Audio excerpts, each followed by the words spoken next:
What's up mga goy? So ngayon pala nandito tayo sa kabilang machine. Ito yung 135. So medyo maliit to kaysa sa binabantayan natin na machine dun sa kabila. So breakdown yung isa, yung binabantayan natin. Na drive chain na naman kami kahapon. So kaya nandito ako ngayon sa site nila. So magkakabit kami ngayon ng top cylinder.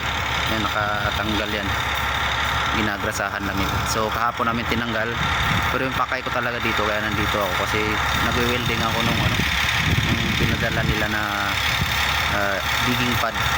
So wala pang packet yon. So dito na natin we-weldingan sa site kasi mas maganda yung nasusukat talaga natin yung distansya at saka alignment ng mga packet natin, yung nilalagyan ng ngipin. So dapat naka-align. So ito yung mga plate na ginagawa natin. So yan yung mga plate sa baba. So ayan yung natin, mga plate na wina-welding. So wala tayong kasamang ibang kapalitan mag-welding kasi yung matanda nandun sa workshop sa Haima, dinala yung top cylinder kahapon. So ito yung natin, mga winelding. So isang digging pad na lang yung kulang.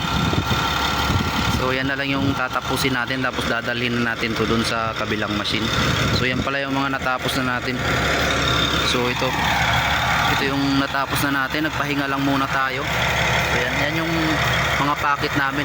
Pero itong packet na to, number 3 to, kaya may nakahalang na nakatagilid na packet na pagka-install. So yan yung side cutter, tuwang yan ng side cutter number 3. So yan.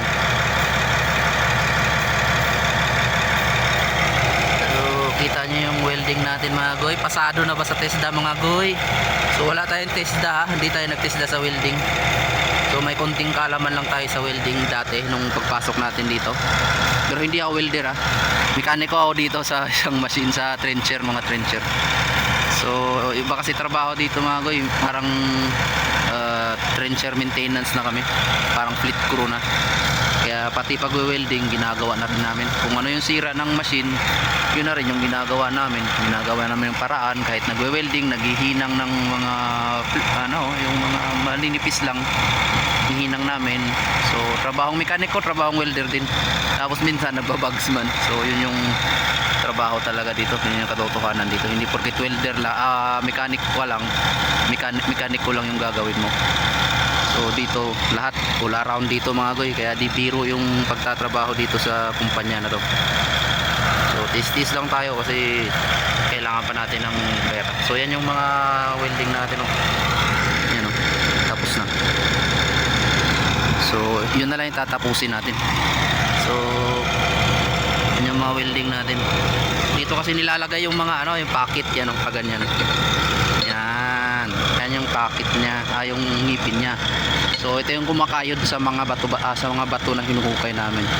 So kailangan talaga matibay yung welding mo. Dapat pulido, solido. So hindi ko alam kung tama ba yung ginagawa ko, pero yan yung yung welding. Wala naman akong training sa welding. Dito na lang nahasa talaga ng tuluyan.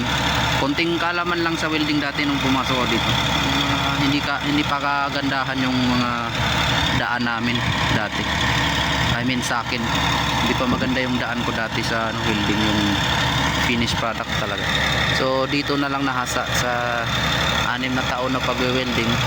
Pero madali lang yung aralin yung pag-welding. Siguro kahit mga isang buwan mag-welding ka lang, makukuha mo na yung pero dapat magre-research din sa YouTube, sa Google, kung anong mga tamang amperahe na gagamitin. Kung dapat talaga pulido yung pagkaka-welding mo dyan, kasi pag hindi, napupunggal yan, tatanggal. Gawa nga sa lakas ng machine, doon yan nakapwesto, doon yung yung yan sa harap, digging chain. Yan yung kumakayod talaga, bumabasag sa mga bato. So yung setup natin, So nandito lang tayo sa site, no? Wala tayo sa workshop. So medyo mainit kaya binibilisan ko pag umaga. Fitting natin, sit up. Nasa 110 tayo. Tapos yung ano natin, pirahe. Nasa 50 plus, mga 55 siguro yan. 55. So yan ay mailer. Pero rental lang yan.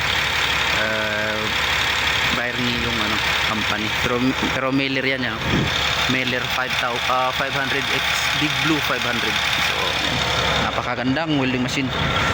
Welding rod pala na ginagamit natin mga goy, no? Ito yung welding rod na ginagamit natin dito.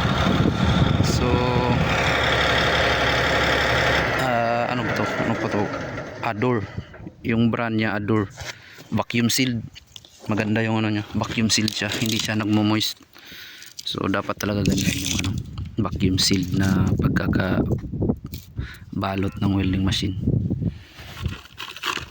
Ready to use na siya. Vacuum pack. So 7018 to. Yung welding rod natin. Yan o. Yan. So patuloy tayo, tatapusin na natin yung isang digging pad para makauwi na tayo sa kampo at makapagpahinga tayo.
So what's up mga goy, natapos rin sa wakas. Yan sila sa taas nagkakabit ng cylinder. Ito yung si Habin Babu number 10. Okay. So yun na yun mga guys. Batsi tayo agad kasi magkakabit na naman tayo doon sa kabila. Ito na yung mga winelding natin mga goy. Yan number 2. Tapos yung isa number 2 din yun, number 2. Tapos yung ayun, number 3 yun. Ito number 1, side cutter, pinaka side cutter. So ayan. Yan, tapos na mga goy. So yun lang mga goy. Ito yung last na winelding natin. So ito yung last na winelding natin. So tara, ligpit na tayo kasi uwi muna tayo, kakain tayo dun sa ating kampo. Walang pagkain dito, alas 12:30 na.